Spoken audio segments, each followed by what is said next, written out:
Yo, yo, yo, welcome back to the new season of Coreythemaan Live. Thank y'all for joining in. We're ready to get this season started, so let's get right into it. This is Jay Uso haters won't like this. Y'all know I don't like to waste y'all time, so let's get right into it. Jey Uso haters will not like this, and in this video I'm going to tell you exactly what he did, why they don't like it, and why you should care. Before we get into that, let me know down in the comments area below, how long do you think Jey Uso holds the IC title following his big win over Braun Breaker? I think that's a good jumping off point because it comes right after this. Look, Jey Uso on this week's episode of Monday Night Raw, he was able to finally do it. He defeated Braun Breaker to win the Intercontinental title. This marks Usos' first singles title win in WWE. He also made history by becoming the second only father-son duo to win the Intercontinental title. Jey Uso and Rikishi, they did just that. They follow in the footsteps of Kurt Hennig, Mr. Perfect, and Curtis Axel in that regard, which is a very impressive feat. But this is something that has been going on and on and on with Jey Uso. It's been building to this moment because Jey Uso obviously won the Intercontinental title tournament, earning this title shot, earning this match against Braun Breaker. Braun Breaker, someone who was someone that I don't think a lot of people thought that was going to have a very short title reign, if you think about it. So he challenged Sami Zayn for the IC title at Money in the Bank. He came up short. Something in which a lot of people were so confused by. Coming out of it, it was determined that, hey, we want to have Braun win the title. We just want to do it on a bigger scale. People were like, what does that exactly mean? Fast forward, SummerSlam, he wins. Then he goes and retains it in a 2-out-3 Falls match. This sets up Braun Breaker versus Jey Uso. And coming into it, I was like, oh no. And I was very critical as to why you would put Jey Uso up against Braun Breaker. Like, I did not believe that Jey was going to win the title. And this is a guy that has consistently gone up and fallen short. And it's like, no.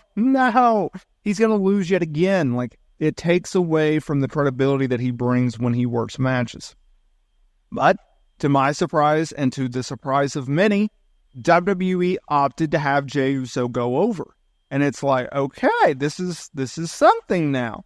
And Jey Uso's the champion. And there's been a lot of talk about Jey Uso in terms of like, there's a split in the audience and I don't know why. I'm obviously a Jey Uso supporter. I believe in this guy. I think he is someone that has been underserved, underused under Triple H, underused by Vince McMahon, regardless of his past success.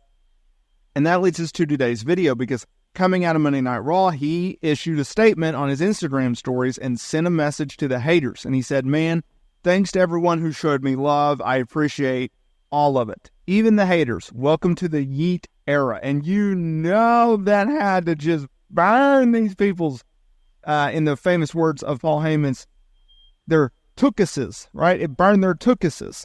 And it's like, okay, like, yeah. So look, when it comes to Jey Uso, you either think he's overrated or underrated. You think he's been booked properly or not booked properly. Yes, he has found success in the past, whether it be as a tag team with his brother Jimmy, whether it be part of the bloodline with Roman Reigns, Paul Heyman, Solo Sikoa, whether it be going up against our tribal chief, the real tribal chief, the OG tribal chief in Roman Reigns in the pandemic era where he became main event Jey Uso. His brilliant storytelling that he did with Sami Zayn during the bloodline, story. What he's been able to do with his brother, despite the fact that they had a very lackluster match at WrestleMania 40 due to time constraints, right? If you look at what they've done with him as a single star on Monday Night Raw, ever since he split up with the bloodline and left Roman and left his brother, he's done magical work. He's reinvented himself. He's made himself a bigger star. He has been able to show, look, I can stand on my own 2 feet. I don't need Roman. I don't need the wise man. I don't need my brother. He's gotten over to the fans to the point where he is one of the most over guys on the roster, whether it be Raw or SmackDown. He's up there in terms of over levels with Cody Rhodes and Roman Reigns. He's one of their biggest baby faces. He's probably second in terms of baby faces to Cody Rhodes, and the only reason I say that is Cody Rhodes is always crushing merchandise sales. A question we get all the time is, how do you do culinary school online? And the way we do it is by focusing on tech. But Jey Uso's right up there. When Jey Uso's on TV, ratings go up. When he's mentioned on social media, engagement goes up. Like every single business metric out there that the haters want to dismiss, it's like you might just want to get on the yeet train instead of trying to stop it, because this is such a huge train with so much momentum, and it could go so far. And by having him win the IC title, it beckons the confidence of me and fans alike of, okay, we can believe in this guy.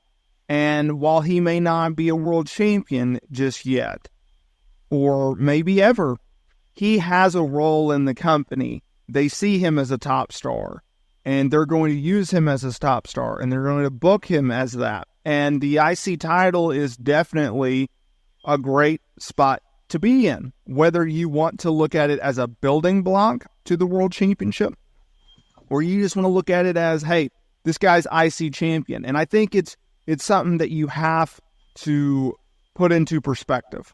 The IC title for a lot of years was the workhorse title. It was the title in which elevated guys from the upper mid-card to the main event scene. And you can go down the list, but we would be here way too long. Then, and that would headline B-level house shows or dark matches. And then we got to this point in time where it was just a prop, and you had guys holding it just because we don't have anything else for you creatively. Right? And I think of The Miz in that way. I think of like a Dolph Ziggler where it's like, we don't see you as a main eventer, but here's a title, here's a prize.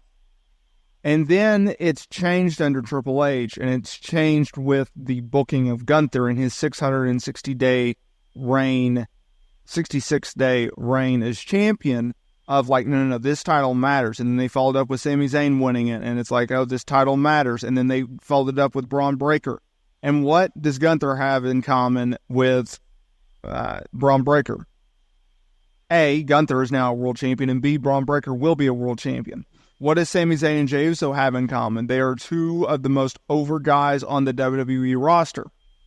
And it's like, okay, that makes sense. That's why we're doing this. So it's not just, here's a title, here's a prop, here's something to do. It's, no, we believe in you. We think you can do something big. We know you can do something big. Now go out there and prove us that you can do something big, that you're going to be someone big.